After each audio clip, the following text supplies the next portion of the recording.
Hello, fellow netizens, and welcome to Scandalous Games, the show where we take a closer look at video game related controversies. I'm Kevin Impellizeri, and I do the research and share a story of a video game related controversy to my friends. And welcome to part 2 of our remastered version of our look from a few years ago at the Grand Theft Auto San Andreas Hot Coffee mod. So last time we went through a deep dive into the early development of Grand Theft Auto San Andreas, which led to the creation of a sex minigame that Rockstar decided, for a number of different reasons, to not put into the full version, but kind of left it in anyway, with the hopes that they could eventually allow it to be in the main game, which people in the Grand Theft Auto modding community discovered and created a mod led by a modder named Patrick Wildenborg that allowed you to access the otherwise inaccessible hidden sex minigame, which he named Hot Coffee. The revelation of this made its way through the modding community and then the gaming press and then into the mainstream press, which had a right proper freak out about it, which Rockstar then had to navigate.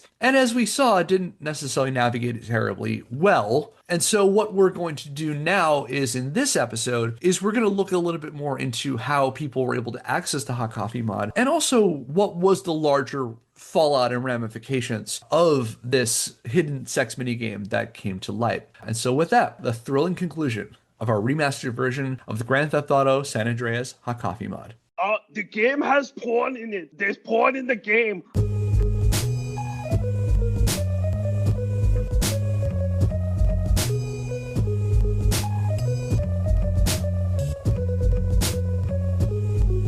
I feel like here is a good place, though, to take a closer look at exactly how easy it was to access Hot Coffee. Because to hear Hillary Clinton and David Walsh and Leland Yee and Jack Thompson and the rest of their ilk tell it, the process was super easy, that it was just easily available. Anybody could get to it. And I will tell you that news coverage of Hot Coffee really didn't help this. This was a lot of the public's first exposure to modding. Most of them probably had never known about this specific subset of gaming, never heard of it. And this brings it to the fore. And I got to think that more than a few reporters struggled to wrap their heads around it. I can imagine a bunch of middle-aged tech writers over like the Washington Post and CNN and the New York Times who are bad enough trying to have to be exposed to the gaming community, let alone this subset of gaming. So wait, they're fooling around with these games now? What can't they do? So more than ever struggling with this, let alone being able to present it in a way that makes sense to a public that largely has no concept of modding. As a result, you get a lot of reports that compare it to the closest thing that they could wrap their heads around, which were things like Easter eggs or cheat codes, leaving the impression that he only needed to enter a button combination or do a bunch of in-game things to get to Hot Coffee. For example, an Associated Press reporter commented in a July the 8th, 2005 article, quote, "Game designers have long tucked away hidden elements into their works. Some meant to be found and others not. Several gaming magazines routinely publish codes that allow players to jump to various levels, keep endless supplies of bullets in first-person shooter games, or go into God mode, becoming invincible." End quote. However, accessing the Hot Coffee content was much more complicated than that. Now, refreshment, Ryan, you said you would never access Hot Coffee, right? No, I had the PS2 version. I had an Action Replay or a Game Shark at some point, I think, for it, but I never used it for any of that kind of thing. Like, I never tried to access it or anything. But, yeah, because I didn't have the PC version. Like you said, I could have, but I didn't. Do you have the first edition version? Like, did you buy it when the game came out? Yeah, I had the first edition version, so it would have been on there. Do you have Hot Coffee like hiding somewhere in your house right now? Yeah, it would have been. Well, I don't know. I don't know where any of those games are, actually. They're somewhere. Chances are there's somewhere where children can get to them. Yeah, I may have lost them in my various moves, but they exist somewhere. But yeah, accessing Hot Coffee was much more complicated than entering a couple of cheat code buttons, So I thought I'd offer you a brief rundown of how easy it was to access Hot Coffee. Now, as I mentioned before, the content was on the disc on all three versions of GTA San Andreas. However, each version, the PS2, the PC, and the Xbox, requires different methods of unlocking it. And I will say at the outset, I will explain briefly how you get to them. In my opinion, none of these options are as easy as putting the word porn or some specialized variant thereof, depending on your personal preferences, into Ask Jeeves or Lycos or whatever. Yeah, whatever was available at the time. If you wanted sex scenes, there were easier ways to do it, even in 2005. Yeah, rent a movie. Yeah, you could walk into a video store. Put on Cinemax at night. But you get that's not the point either, right? Yeah, I get it. I understand that. But like what I'm going to say is like all of these methods are not as easy as that. It involves sort of a time and an interest in doing this. I should also point out at the outset that even if you did the methods of unlocking the content on your copy, you still needed to advance far enough in the game to gain access to the romance options in the first place, which can be hours, let alone getting the hot coffee invite. You need to open that feature in the game. And I was really curious how long it would take. So like I said, I've been playing it on the original Xbox because those definitive editions are a mess right now. I only unlocked the relationship feature yesterday, and that was about 6.5 hours of playtime. Now, I wasn't seeking it out actively, but even then, it was probably a couple of hours before you get to that point. It's a lot of missions to get to that point. Yeah. So let's go in ascending order of difficulty, starting with the PC version. PC version is probably the easiest. And if people say I'm wrong, I mean, the internet is a place where everyone will tell you you're wrong about something. I encourage people to message the show at scandalousgamespodcast@gmail.com to tell me how wrong I am about these things. But by all accounts, on the PC version, you just need to download the mod, replace some files, then play far enough into the game to get to it, or download a save file far enough into the game to use it. Next up on the difficulty chain is probably the PS2 version. To access Hot Coffee on the PS2, you need to get an Action Replay Max, which you booted up and entered a long series of codes. However, most sites that I've seen that listed the codes, including the ones Kotaku posted, warned players that using the codes risks corrupting your save file. So you had to weigh whether or not seeing a 30-second sex scene is worth potentially losing dozens of hours of progress or back up your save file. That's it. Yeah. And I know those things can happen because you remember my copy of Smash Brothers where you can only be Mario. Oh, I forgot about that. You want to tell me that story? I forget what codes I used, but I had a Game Shark on it, and so it ended up where in the single player portion of Super Smash Bros., the original game, you could only pick Mario. You pick any character, and you default to Mario because of the codes corrupt my game cards. Yeah. Nintendo had a notorious hatred of those cheat devices. They tried to sue them into oblivion in the early 90s. And ever since then, they would try to put all these fail safes that would wreck your game cartridge. And it seems like you were a victim of that. Yeah, I think that's what happened. You know, you can play the multiplayer just fine, but if you wanted to play single player, you better like Mario. But based on my research, the original Xbox was by far the hardest platform to unlock Hot Coffee because everything I've read about it, about getting on the original Xbox, says you have to mod your system first before you can even attempt this. Oh, wow. I can't speak for the state of the Xbox modding community scene in 2005. So I'll go on based on what I know about the modern ways to mod an Xbox. So there are two ways to mod an Xbox. Hard modding or soft modding. Hard modding requires you to get a mod chip. So you have to actually buy them online and making sure you get it from a legitimate buyer, which is always a question, especially in 2005. You need to buy a mod chip. You need to physically open up your Xbox and you had to physically install that mod chip onto the motherboard, in addition to doing a bunch of software stuff, which we'll talk about in a second. The other way is something called soft modding. And so soft modding is not exclusive to the Xbox, but soft modding involves exploiting commercial game files. So in the case of the Xbox, you had to exploit save files from very specific games. So today, the popular games for soft modding your original Xbox are Tom Clancy's Splinter Cell and certain versions of Mech Assault and 007 Agent Under Fire. So you'd have to get those games. And then in either case, hard modding or soft modding, the player would then need to mod an Xbox memory card. Because remember, Xbox system, despite that hard drive, had a memory card. Yeah. You had to mod the memory card so that it could also be used as a USB flash drive. So it had to have the attachments. Now, today you can get an adapter online fairly easily, but I believe in those days, you had to physically manipulate your memory card to do this. And then you had to download specific files, including the Hot Coffee mod. Even before that, you had to do the soft modding equipment. You had to download them, put them on this modded memory card, put that in your Xbox, boot that up through one of these specific games so that it would run a certain file that would soft mod the game. And then you could then download the Hot Coffee stuff, put it on your Xbox, boot up your copy of GTA San Andreas, and go through far enough in this game to do that. You had to do all of that. So none of this is easy, regardless of what system you're using. It just seems like a lot of work. Yeah.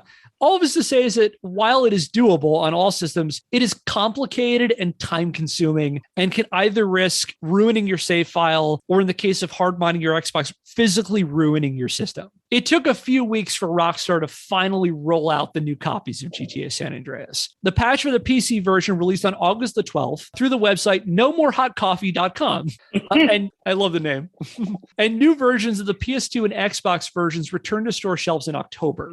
And henceforth, Grand Theft Auto San Andreas players, at last freed of the possible chance of engaging in and consummating a digital relationship, can return to wholesome activities like running over pedestrians and tagging cops with spray paint till they die.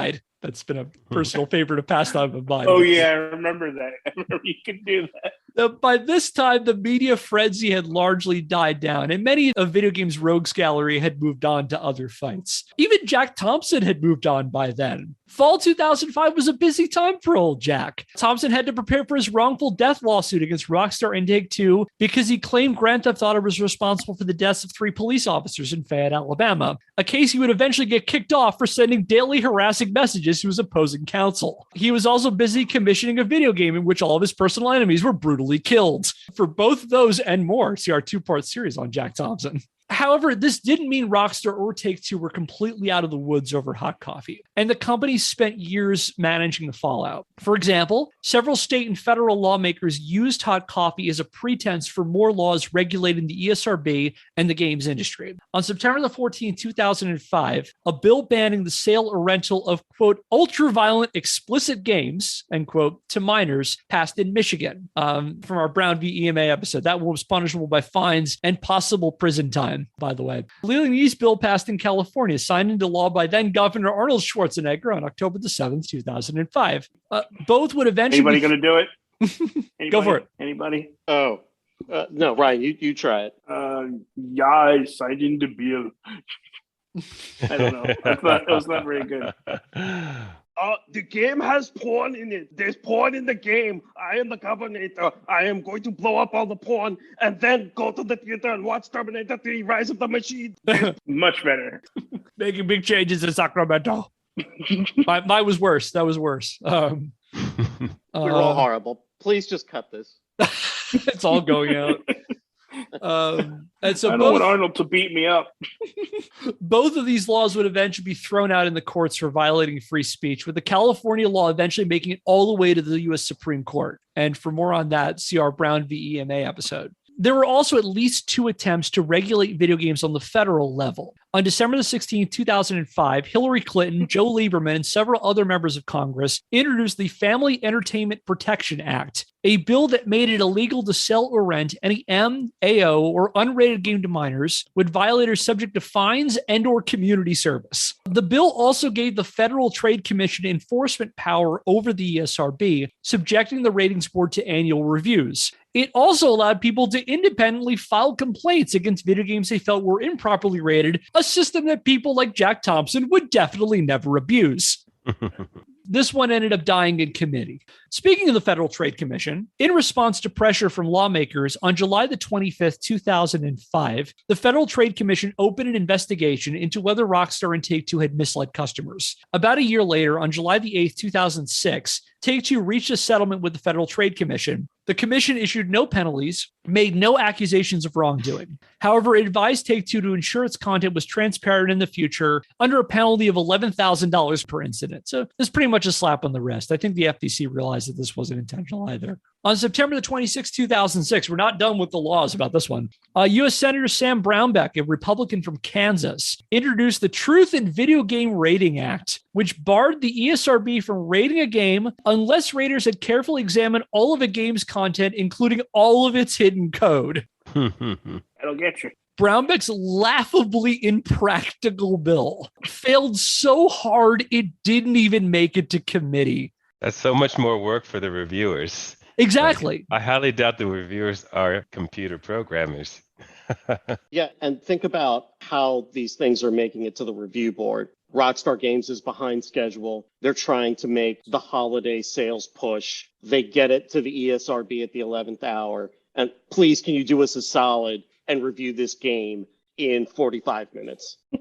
I can't imagine the size of today's programs, like the teams of people they would need in order to accomplish that. Imagine having to rate Skyrim on that measure, you know? Hundreds and hundreds of hours, you know? Oh my God.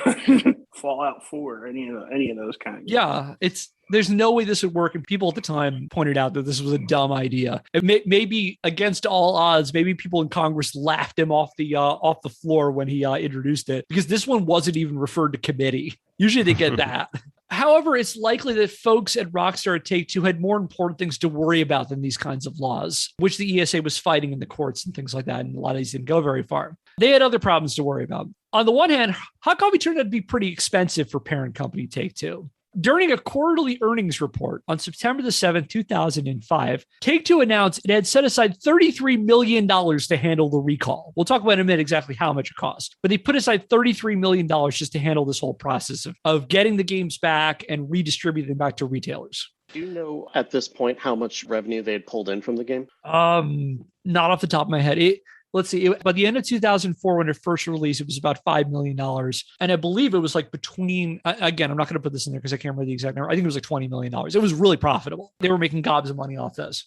So that kind of stuff combined with a weak sales year overall for Take-Two forced the company to scale back its earnings estimates, which stockholders, love, and their stock started tumbling. So the company every year is going to report its losses. So in the quarter of April of 2005, so right before this happens, the company had reported $8.2 million in losses. A year later, in April of 2006, they reported $50.4 million in losses. Wow. So this combined with all the other stuff hit them pretty hard in terms of finances. Oh, and did I mention all the fraud? Because when Hot Coffee dropped, Take-Two was also involved in a lot of shady financial shit, and they were constantly being investigated by the feds. On June the 9th, 2005, the same day Patrick Wildenberg released the Hot Coffee mod, Take-Two announced the settlement with the Securities and Exchange Commission. According to the SEC, 4 Take-Two executives conducted a scheme where they arranged for hundreds of thousands of copies of their games to be shipped to distributors with no intention of selling them so that the company could report the games as sales on their quarterly reports and then quietly take the games back. This is a practice known as parking, or as I like to call it, the Acclaim Special. See our episode of the Turok Naming Contest for more on this. This is what Acclaim was doing. There's another term for that, accounting fraud. And Take-Two ended up paying $7.5 million in penalties. On February the 14th, 2007, the SEC reached a $6.3 million settlement with former Take-Two CEO Ryan Brandt, whom the commission charged with illegally backdating Take-Two's stock. 2 months later, the SEC opened another investigation into Take-Two for stock fraud. And in April of 2009, the company again had to pay millions of dollars in penalties. So Hot Coffee kind of came at a bad time for them with all the financial malfeasance. And this was on top of all the lawsuits. Wow. Hot Coffee led to not one, not two, but 3 lawsuits against Rockstar and Take-Two. And each of them was, in my opinion, dumber than the last. The first one came a week after the ESRB handed down the AO rating when Florence Cohen, an 85-year-old grandma from New York, filed a class action lawsuit accusing Rockstar and Take-Two of, quote, engaging in false, misleading, and deceptive practices, unquote, by leaving in its naughty, naughty content. Reportedly, Cohen had bought a copy of the M-rated game for her then 14-year-old grandson, only to snatch it away from him when she learned it wasn't age appropriate. I guess the M rating was no indication to her. And that was before even figuring out that Hot Coffee stuff may or may not have been on that disc. That's got to be it was the PS2 version. That's got to be a sucky Christmas. Grandma buys you the game you've been wanting all this time. So, oh, great. Oh, this is awesome, Grandma. So, wait a minute. What's that letter? Taking it away. No! I hate you, Grandma. So that was the first lawsuit. The second lawsuit came on January the 26th, 2006, when the Los Angeles County Attorney's Office accused Rockstar and Take-Two of, quote, engaging in unfair business practices by hiding pornographic material in a game which received an M rating, end quote. The attorney's office called upon Take-Two to surrender any profits made from the game, as well as pay a $2,500 fine for any false statements made by company officials about the game in the past. Again, I don't think that they deliberately tried to sneak this by people, but that's what a lot of the public discourse is running by, that they snuck this by people. But like in that lawsuit, did they hide pornographic content in the game? You can make a legitimate case if they did. And did Rockstar Games lie in public statements? We just went over the fact that they did. So both of those things are true. So I wouldn't consider this like the spirit of the lawsuits is debatable, but I think that lawsuit itself is fairly legitimate. What does everybody else think? It's legitimate because those things happened. Was it necessarily out of malice? We don't know, but they did happen. All of this history that Kevin is filling us in on, though, does kind of skew one's perception of Rockstar. if they are avidly trying to find ways to fraudulently make money, it would make me think that they wouldn't try to release this and cause this debacle for themselves intentionally just to allow the world to have access to this mod intentionally. Yeah, there's one thing I know about Rockstar is they're all about the money. That is their main motivator. Because if you want something to get fixed that's broken in one of their games, it better be something that's costing them money. Otherwise, it's not getting fixed. Sounds like this just didn't work out well for them. Yeah, I think all that's fair enough. And there were plenty of people, even in the gaming community, who thought it was pretty scummy that Rockstar threw the modders under the bus and that it came off as really shady. The fact that they came out and lied. And the only reason they actually admitted to this was after the ESRB had weighed in. And I think that goes into your point, Ryan, because then that starts affecting their money. Yeah. And even after like the community was rallying behind them and like taking it down and discouraging people from looking for it and like trying to help them, they then throw them under the bus after that was kind of even made it even worse. Yeah, it definitely pissed off the modding community because like they had been the biggest supporters of Rockstar and then they do this to them. And also a bunch of people made a very accurate observation. Like if Wildenborg hadn't put it out, someone else would have. It was there. Right. Someone would have found it and unlocked it. Yeah, there was no denying it was there. And like knowing the modding community, it wasn't an if it would be found, it was going to be a when it was found. It was going to come out. Right. All right. So the third and final lawsuit came a few weeks later on February the 14th, 2006, when Take-Two shareholder John Feniger sued the company, accusing Rockstar and Take-Two of deliberately trying to sneak pornographic content by the ESRB, thereby dodging an AO rating and thereby misrepresenting the profit potential of the game, and thereby artificially inflating the company's stock value. As the suit explained, quote, unbeknownst to investors, defendants engaged in an undisclosed illegal and fraudulent scheme to bolster sales of the game by including hidden pornographic content that was triggered by downloading a third-party program from the internet called Hot Coffee. Defendants concealed the hidden sex scenes so they could get the video game onto the shelves of major retailers that otherwise refused to carry products containing sexual content, end quote. I think all of that is a stretch because I think if Rockstar was intending to do that, they would have released the mod themselves. That's my guess on that. I mean, I don't think they did that either. I mean, I think I've been upfront about what I think happened. I think all the points that you said probably happened as you described them. They tried to hide it. They were lazy about it. And this came back to bite them in ways they couldn't have possibly imagined. That having been said, just because I don't think that's what happened doesn't mean that I don't think that lawsuit is legitimate or that it wasn't enrolled of the plaintiff. This lawsuit gets more complicated too, because the cities of New York and Flint, Michigan were eventually brought in as plaintiffs on this one because both cities had invested in thousands of shares in Take-Two as part of their respective cities' municipal pension funds. Yeah. What? So their retirement funds that they had for city employees, part of their investment was thousands of shares of Take-Two. Wow. So they were brought in as co-plaintiffs on this because they were some of the people who lost the most money when the stock started to tank. Mm-hmm. Hopefully they held on to that stock. Yeah, it's probably worth something now. Yeah. All of this really didn't sit well with Take-Two's investors because a hard and fast rule in gaming is that when it comes to shareholders, you can practically get away with murder so long as you keep making the money. I called this the Bobby Kotick rule.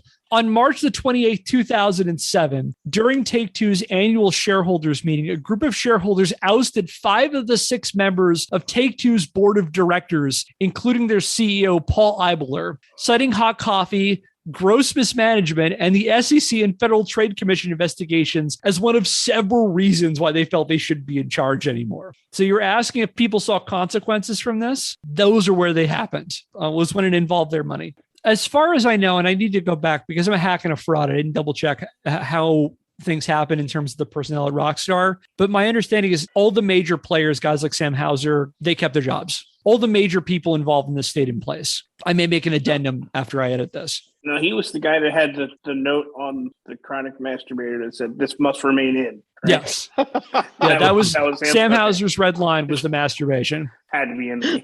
That was his hill to die on, huh? Yeah. Okay. Just wanted to make sure. That was his note. All of this for one of some clothed polygons to rub up against each other. Oh my God. This is where I think brings up a really important question is exactly just how much did Hot Coffee cost Rockstar and Take-Two? I bring this up because a lot of the accounts I read online about Hot Coffee will talk about how much it cost them. The number I see circulated around the internet is this costs the company about $20 million. And that figure comes from a settlement that Take-Two reached in the stockholders lawsuit. So they eventually settled the lawsuit. On September the 1st, 2009, they settled the stockholders lawsuit for $20.1 million. Of that $20 million, Take-Two paid out about $5 million, and the other 15 was covered by their insurance. But that doesn't really paint the whole picture of how much this cost, because there are a lot of things you got to factor into this. So you got to think about the cost of recalling the game, patching it, reissuing all those copies, manufacturing, shipping, programming man hours, all their legal costs from the lawsuits, attorneys' fees, settlement payouts, things like that. Possible lost sales from consumers or retailers, like retailers who might have been burned by the scandal and maybe were less inclined to work with Rockstar. Not that people were necessarily going to do that because Rockstar was such a huge company. The damage it did to their stocks. We talked about how the stocks tanked. They had to change their earnings estimates, and like intangibles, like the loss of staff members who left or were ousted during the scandal, to say nothing of, I forgot to mention this one point. What I forgot to mention was that the heavy costs that Take-Two incurred during this time resulted in the closure of 3 studios. Frog City, Indie Built, and Rockstar Vienna were all closed as a result of the heavy losses Take-Two had during this time.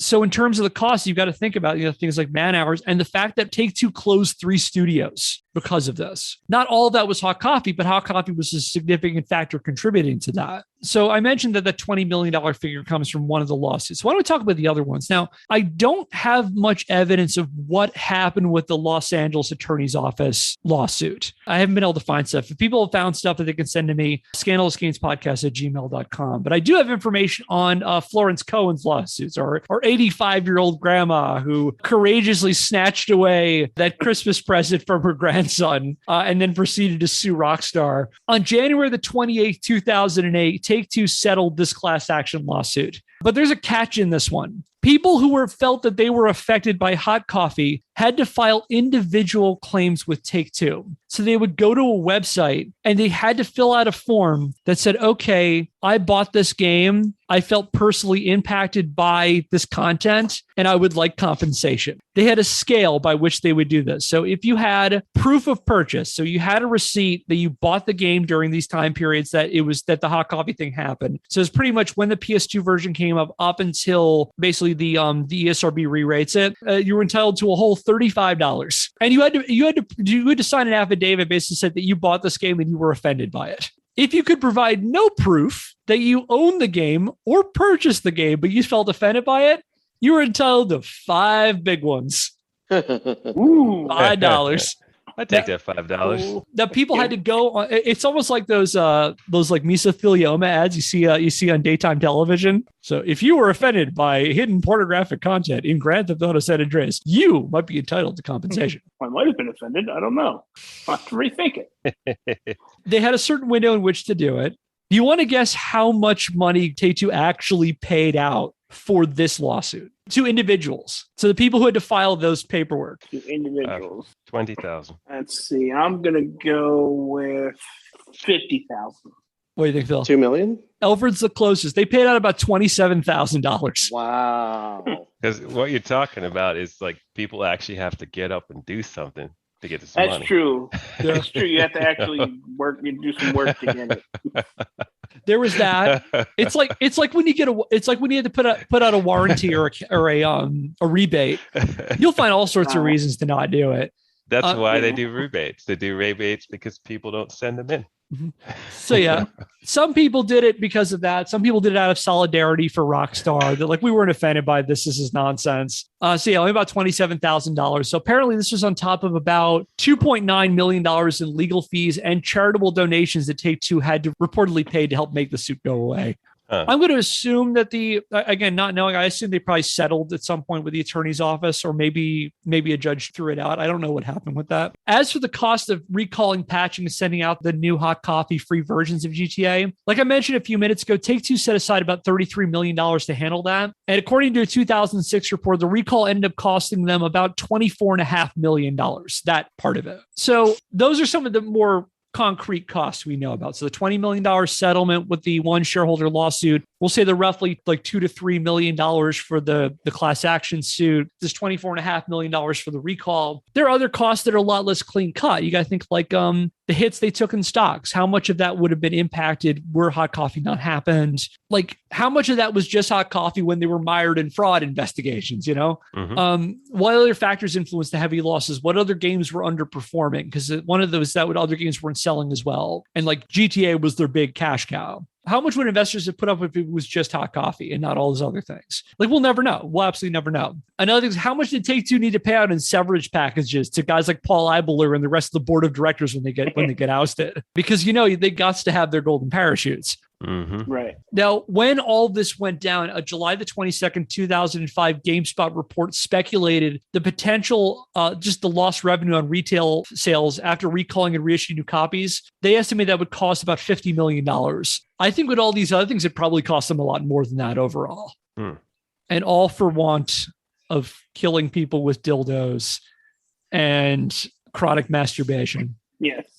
It's got to be in Must remain in. It must remain in. He went out of his way to write that next to that entry. It must remain in. But you know what? Let's not dwell on the money. At least Rockstar could laugh at themselves. No, ultimately, Rockstar was fine. Take-Two was fine. They're still making games. They're still getting the chance to reissue games like Grand Theft Auto through various levels of success. To be fair, they're making a game. Yeah.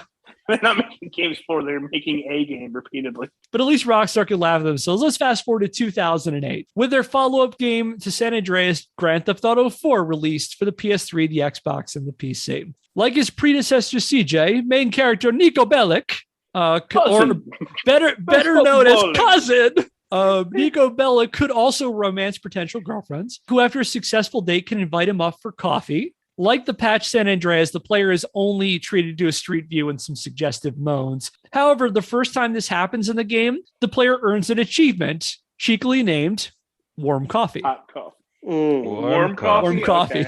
Okay. The game takes place in Liberty City, like Grand Theft Auto 3 does. It's Rockstar stand-in for New York, which is complete with its own analog for the Statue of Liberty called the Statue of Happiness. Instead of a torch, the Statue of Happiness holds aloft a cup of coffee, and its face bears a striking resemblance to Hillary Clinton. Yes, it does. It does. This story kind of started with hubris and laziness, and I think it's where I'll end it. And Ryan, you alluded to this before. So some of you may know that on November the 11th, 2021, Rockstar released Grand Theft Auto The Trilogy, the definitive edition, a pack that included huge air quotes, remastered versions of GTA 3, Vice City, and San Andreas. To say the release has been rocky is a huge understatement, with the pack riddled with huge frame rate drops, messy visuals, and tons of bugs. As of this recording, the Switch version is apparently practically unplayable. Adding to the company's mostly self-inflicted miseries, on November the 12th, 2021, Rockstar announced they were pulling the PC version because, according to a post on the company Twitter, they had to, quote, remove files unintentionally included in these versions, end quote, which led many to speculate that in Rockstar's haste to rush out these so-called definitive editions, that they inexplicably let Hot Coffee in again.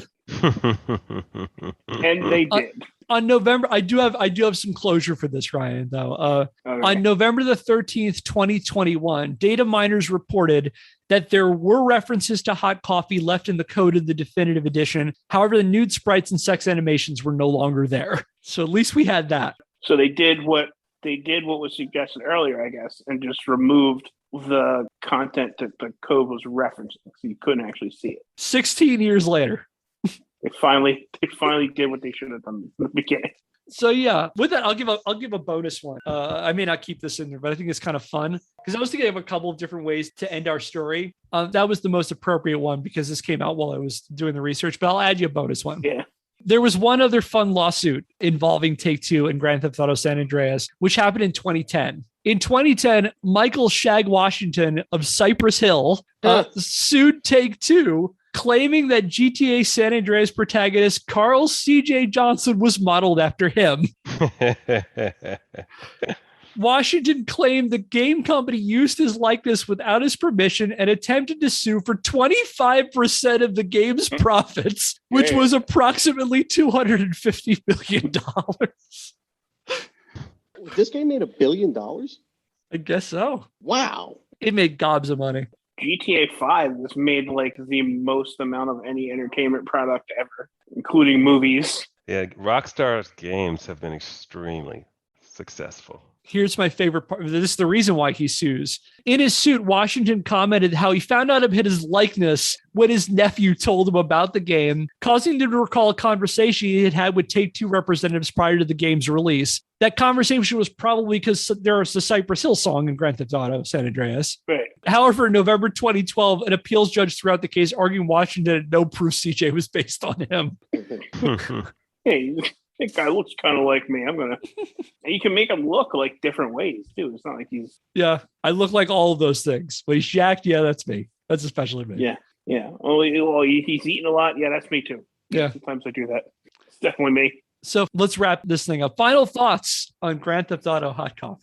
I have a ton that are biased towards a cautionary tale for like software developers. So obviously this is just my opinion. I'm not saying anybody should do any of this stuff, but this is what I think the takeaway should be for people who put out video games. You know, opposing the modding community is a bad way to go as a game maker because modders generally increase engagement with games. So game manufacturers should expect that modders are going to be a part of their play base, and that some basic data mining and modding is going to be done on every popular game. So if you want to put in a risky feature into your product, at the very least, talk to your operations staff and legal and whoever before you build it. If you build a feature and you have to disable the feature but still release the code, you have to account for the possibility that somebody might find that code. And if the ramifications of somebody finding that code are bad, you should not release it, even if it's hidden. You should pull that code. And definitely, if you get caught, don't lie about what happened in a way that's clearly easy to disprove, because as we all know, the cover-up is worse than the crime. I have a question. I don't know if you'd know the answer, but do you know if, I know you haven't done the episode yet on the rating system. Do you know if it's changed at all since this game came out? Like, I'm wondering if today, if that was left in, would it get an AO or would it be an N? Is what I'm wondering. That's a good question. So I got to bring up a note real fast because I didn't put this in the original final script in the interest of time, but I did find some stuff on this. Okay, so this did change some things with the ESRB. One thing that changed was that beginning in 2006, they made it so that ESRB raters, it used to be a part-time job to be a rater for the ESRB. And so basically anybody could become a rater. And so one thing that the ESRB changed was that they now made it a full-time position. So they're professionals who actually actively rate games. That's one thing that happened. The other thing that happened was that the ESRB tried to bring in penalties for sneaking stuff by them. So in June of 2006, Patricia Vance, who's the head of the ESRB, issued a statement. It was on June the 19th, 2006. ESRB head Patricia Vance issued a statement warning game makers that any other attempt, real or perceived, to circumvent or undermine the rating system could lead to fines up to $1 million. So the ESRB began threatening people with fines. As far as I can tell, only one other game had this happen where the ESRB went in, found something that might have been illicit or inappropriate, and changed the rating after the fact. Anybody want to guess what the game was? I was surprised by this one. I feel like I should know it, but I don't.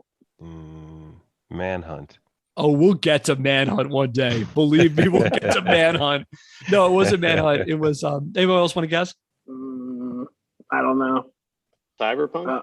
No, it wasn't as recent as that. Well, I wanted to mention something about Cyberpunk in a moment, but Oblivion.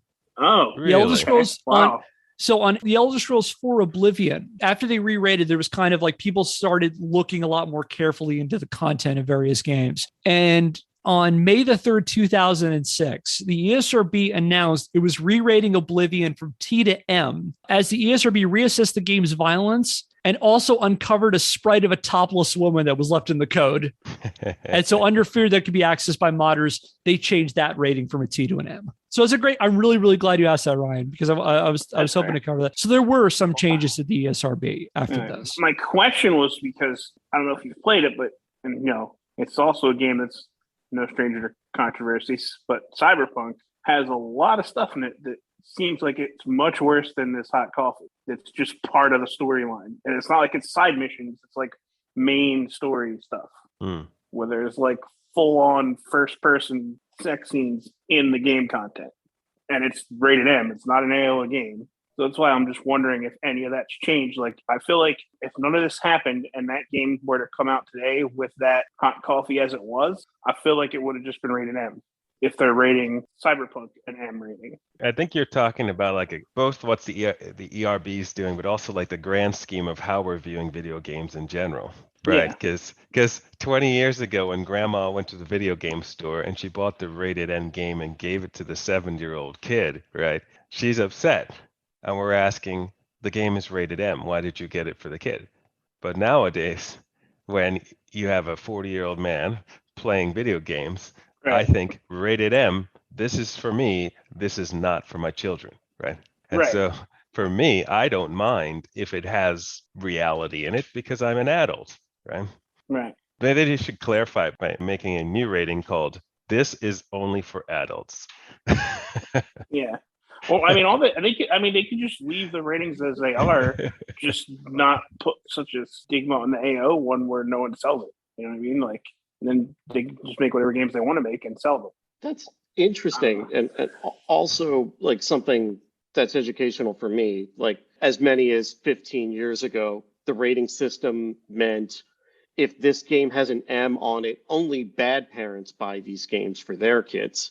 Like that's what the M means. You're a bad person if you buy this. Whereas now it's like the size of a shirt. Am I a small, a medium, or a large? Am I a kid? I buy kids games. If I'm an adult, I buy adult games. You all make a good point there. And I think one of the big things that's changed, and Elford, you pointed this out, is like a lot of the concern over Hot Coffee when it comes out is not so much just the existence of it, but that kids could get to it.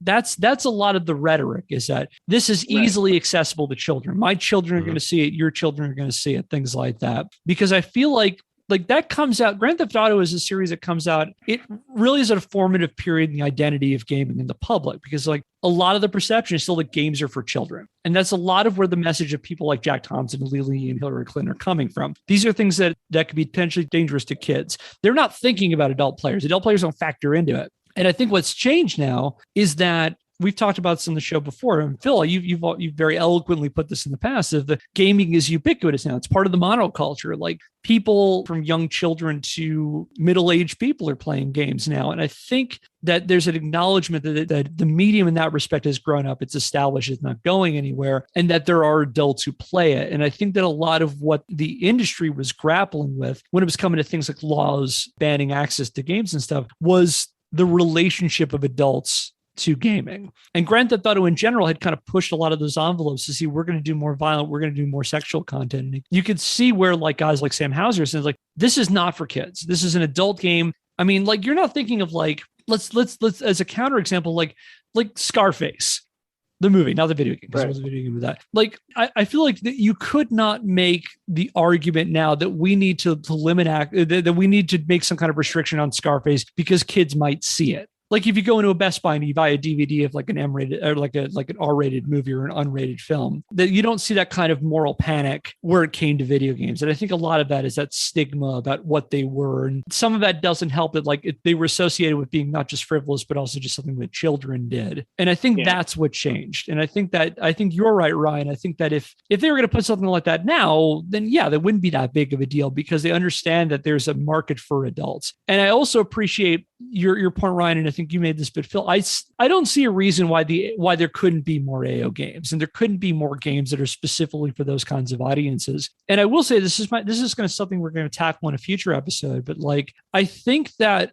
with video game sales being so much more decentralized, that I think you're going to see more AO games just because like if you're an independent developer in 1995, we'll say, or 2004 is an example, when Grand Theft Auto San Andreas comes out, if you're not in Best Buy, if you're not in Target, if you're not in Circuit City, you're nothing. You're not going to sell anything that way. There's no digital distribution, at least the way it is now. But like now, if you're an indie developer, you could sell it on your website and not have to worry about the middle ground of a retailer. And like Steam will sell AO games. Steam sells Hatred. Future episode, we'll talk about Hatred. And so I think that there's more of a market and more of an audience for that stuff. And I see no reason, and again, I have no specific objections to that to games that have that kind of content. And I could see in the future that being more of a thing.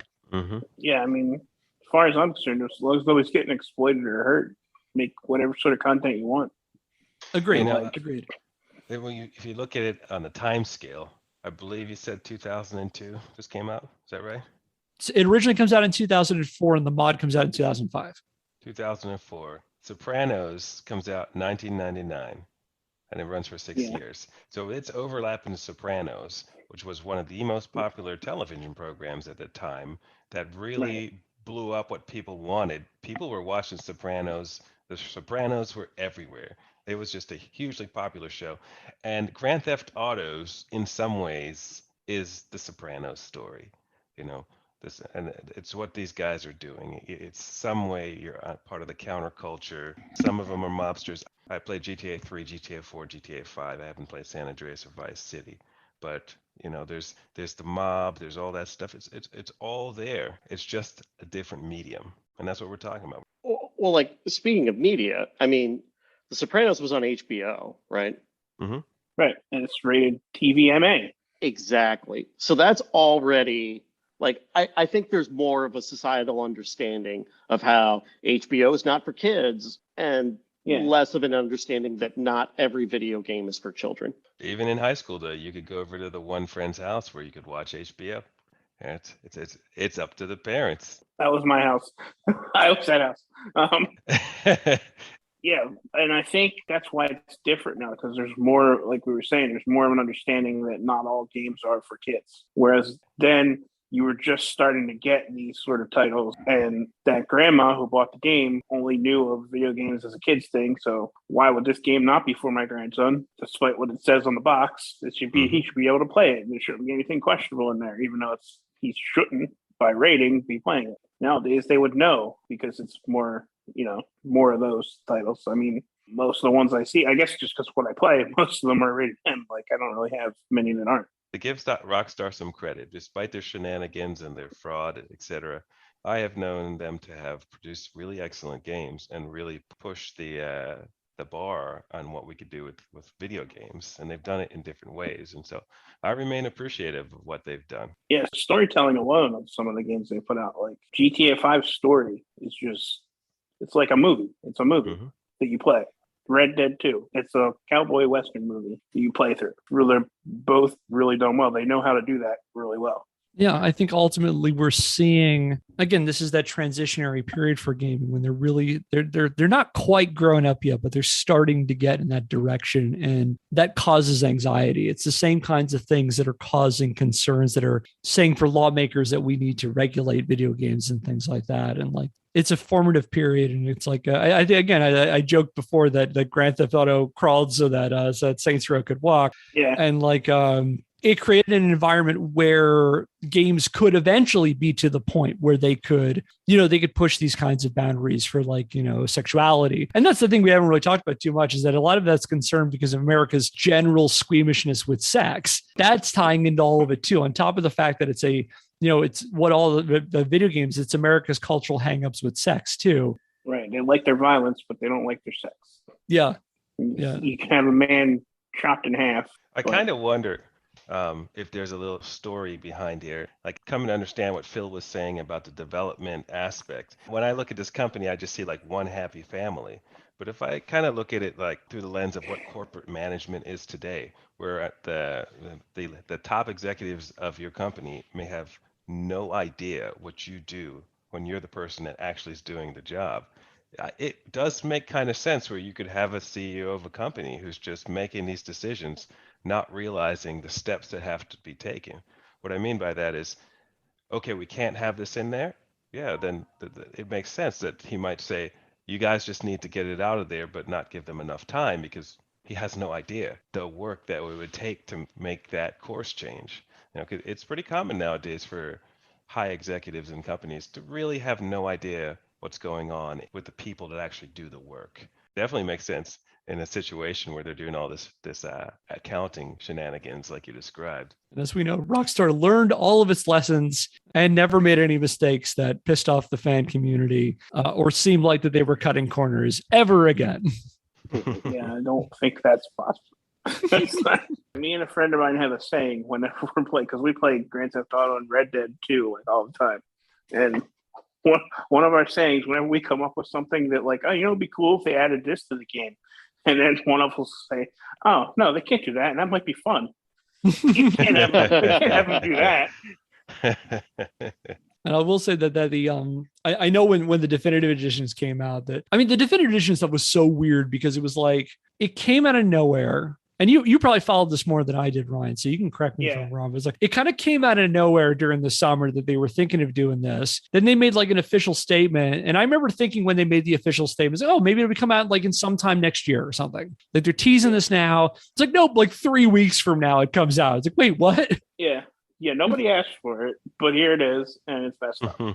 And it's like, it's not just no one. It was a thing that no one was specifically asking for, but like people got really excited because those games are dope as hell. They're really good. Yeah, there's a whole generation of gamers who grew up on those things. I know I didn't have a PlayStation account, but I remember having a shit ton of fun going over your place, Ryan, and playing like GTA 3 and Vice City and San Andreas, and like running around as Ray Liotta, yelling at people.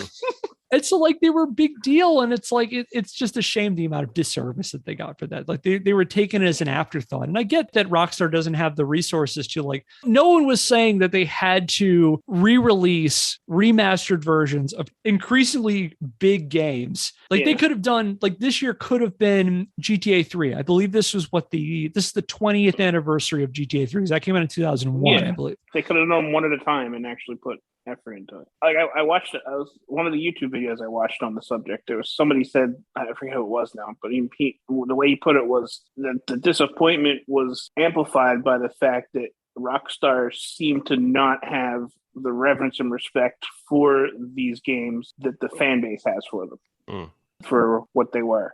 That's a lot of the discourse I'm seeing about it. Is like it seems like Rockstar doesn't care. Yeah, like they just wanted something they could put out and get some more cash coming in, and they didn't put the care into the games that the fans believe they would deserve. In a tried and true fashion of Rockstar putting out shitty apologies or non-apologies. Did you see the statement they made about after a week after people have been complaining the whole week about these games are broken and messed up? It says, we're not happy with the state that the games came out. You control when they come out. Yes, we're not happy with this. You put it out, you know. Yeah, you made it. No one was telling you had to rush it out. No one told you that. Oh, I'm sorry. Like, we put this out.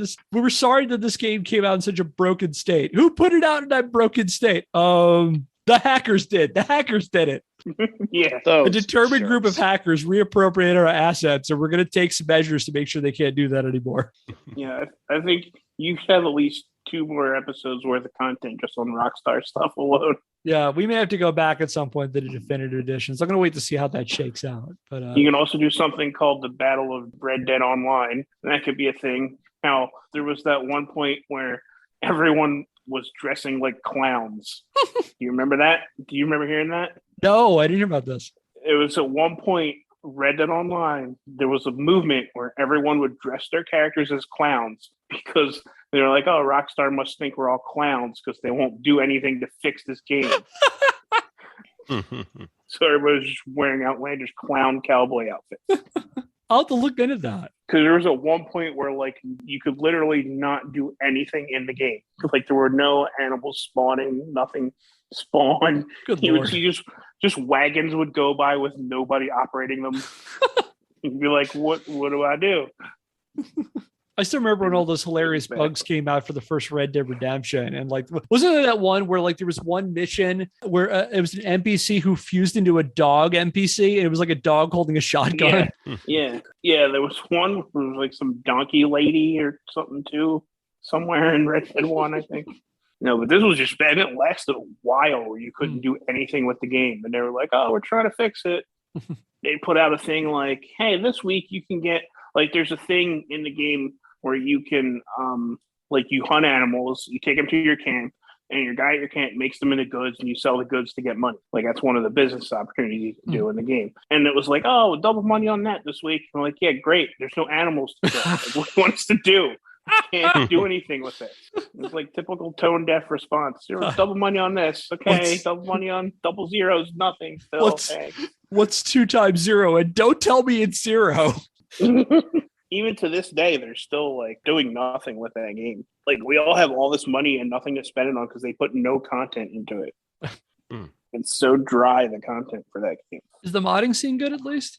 I think so. I haven't really looked into it because I have it on PC, not on PC. I have it on PlayStation, so I don't really do much modding of those kind of things. My modding is mainly single player games. I don't really mod I don't really look into the mods for online. There are a lot of that I know about like modded servers for GTA where they do like a lot of role playing stuff where people play as cops and they'll like arrest people and that sort of thing. People play as cab drivers, like all that sort of stuff in like different modded servers. But I don't know if there's anything even remotely like that for Red Dead. I had a friend who did that for Skyrim, where he was like, "I'm going to be a tradesman," and he was just like a blacksmith or something. That reminds me, I have a fun anecdote. The way I eventually ended up getting to play GTA 3 in detail was I got the PC version, and I remember when I got it, I did not have a computer that could run it very well. And it seemed to run the game ultimately fine. One of the cool things about the PC version is you can customize your own channel, your own radio channel, so you can put your own music on there. Yeah, so I remember that.